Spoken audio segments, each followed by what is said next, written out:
on peut dire ce qu'on veut de ce mec, hein. Mais bon, je pense que ce qu'il vient de dire est très intéressant. Daniel Riolo, qui a réagi du coup sur la décision de la CAF de donner le titre au Maroc et de l'enlever au Sénégal.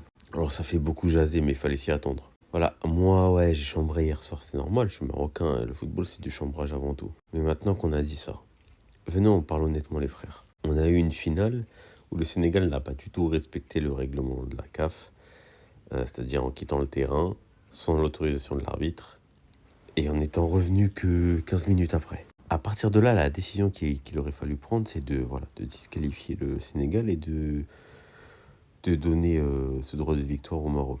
Mais il fallait le faire sur le moment.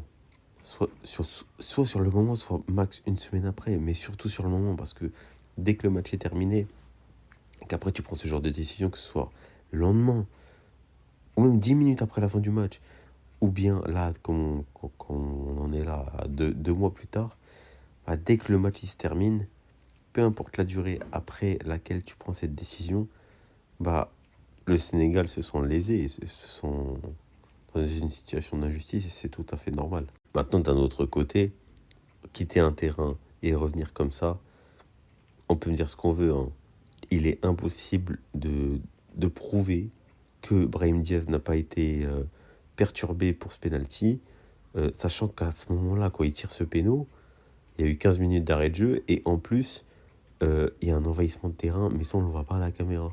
Donc, aller tirer un penalty maintenant, déjà en finale d'un événement comme ça, psychologiquement, c'est dur. Et ça doit être encore plus dur quand tu as un envahissement de terrain. Imagine, il l'aurait marqué.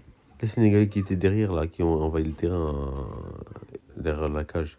Mais ils allaient lui sauter dessus. En fait, il n'y a pas de bonne décision. En tout cas, il y en a peut-être une.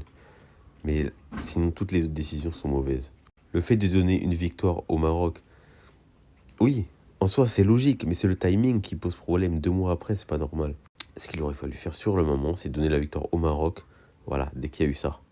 C'est-à-dire pendant le match, pas 2 mois après.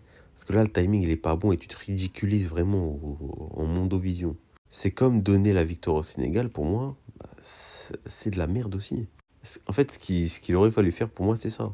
Daniel Riolo qui te dit que le règlement aurait dû être appliqué sur le moment. Je me souviens qu'après cette finale, on avait dit qu'on risquait de créer un précédent.